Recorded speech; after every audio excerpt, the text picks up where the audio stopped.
regulations that are sorry that are now about to be published or already applicable in the market. And de privacy ambassadors die werken achter de schermen in CYSAT Paris 2025.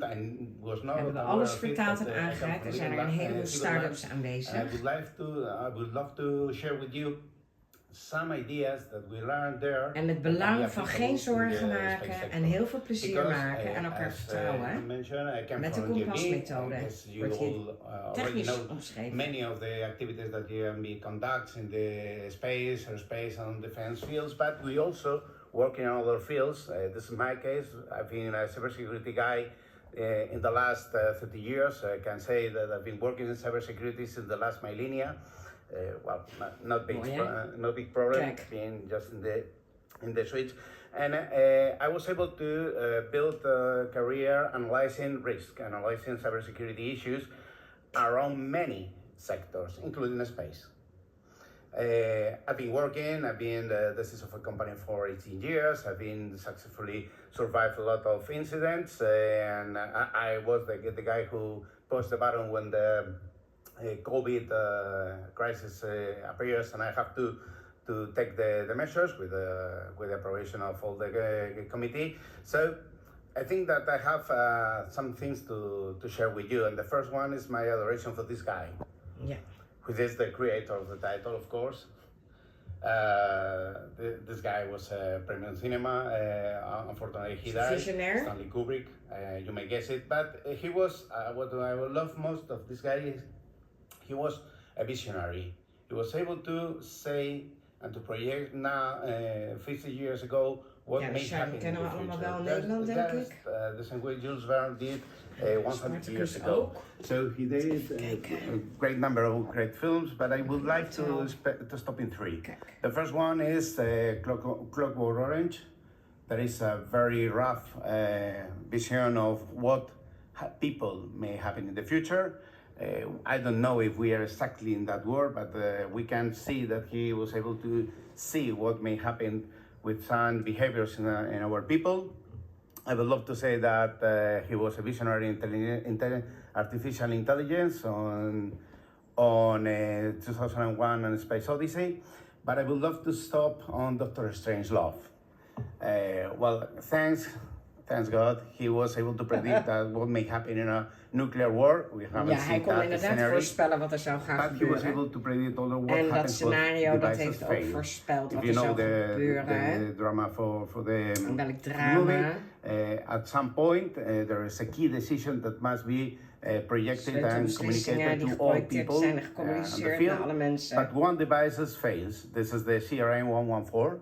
Yeah. And since this device fails, and was not subject to proper relevance, the right decision was not communicated, and in the movie the nuclear bomb falls and there's an explosion and the film is over. So right now we have a different device that is failing. Yeah, that nice toy computer you buy for your kids or for your nieces and small people. And well, you say, okay, this is very instructive. He can learn IT. He can be familiar with human-to-machine interfaces. Hey, that's great. But at the end of the day, what we see is that this toy is not strictly a toy because it has undocumented features. He can pose to privacy concerns. There have been reports that some of the devices can sorry, don't find the word now. Can take pictures and can record conversations and send them anywhere without your consent and without your knowledge that this is happening. So in the end, you see that this apparently innocent toy is posing us for some risk. He has security vulnerabilities. He's getting into our lives. You are not sure that he can bear intellectual property, and in the end, this has much to do with one thing: is that I was buying a toy. I don't know that I was buying a security device. It looks like a toy. A security device. Nou, inderdaad, ja, het ziet eruit als speelgoed. But it's not a toy. Has some additional features. Maar het is geen speelgoed. And this can be surprisingly, but this was the trigger that goes and that make the European Union aware of there was a problem. The problem is that we have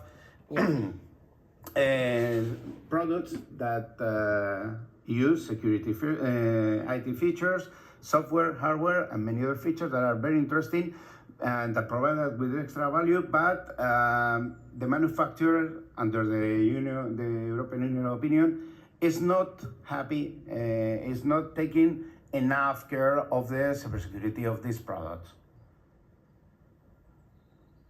This is the point. Why you manufacturer, why you the maker of this product, why you don't care about the security?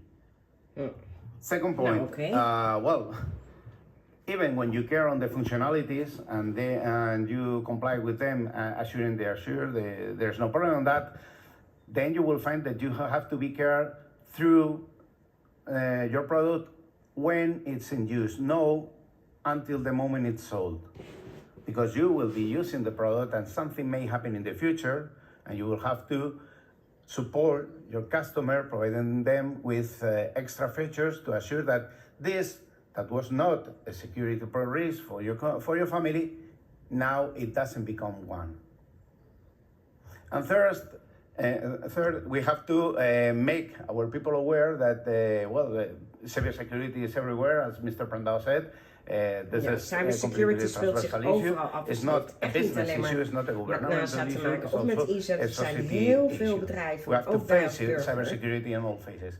So this is where CRA began, Cyber Resilience Act. By the way, this is a screenshot of the preamble second in CRA. So didn't invent, just put rectangles on some of the part.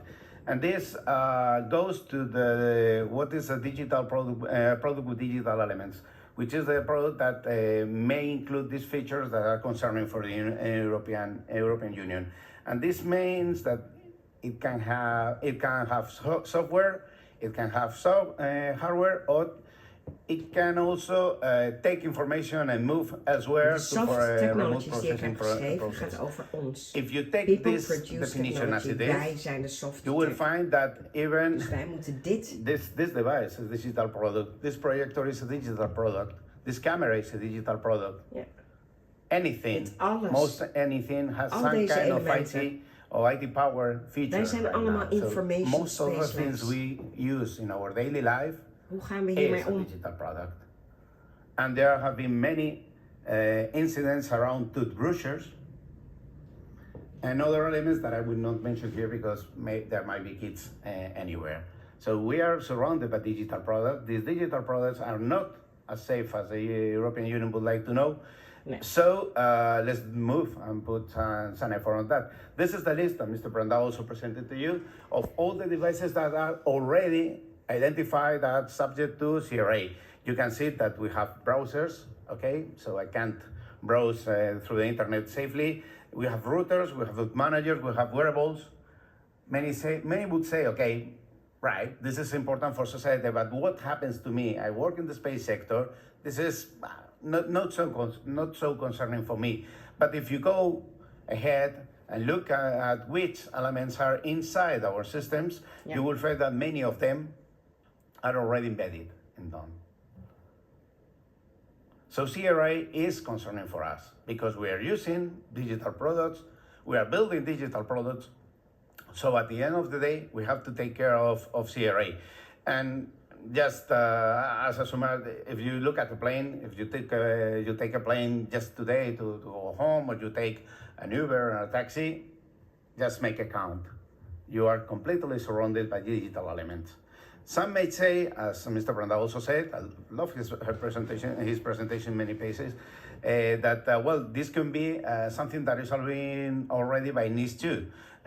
Unfortunately, it's not. NIS2 applies to entities, and it's much more concerned on fixing things that are broken. So when an incident occurs, you have to report and to fix the incident. Of course, you have to do some extra care on the preventive side, but it's more from the organizational point of view. And it's a directive, so you have to transpose to each local legislation, and there might be some difference between them. Yeah. CRA is an act So it applies to products, not to entities. Any entity can have 1,000, 100, tens of products. Each of these products is subject of CRA. The entity is not, the product it is. And the focus is not on fixing things, that it's much better focus on preventing to fix anything and report when anything should be fixed.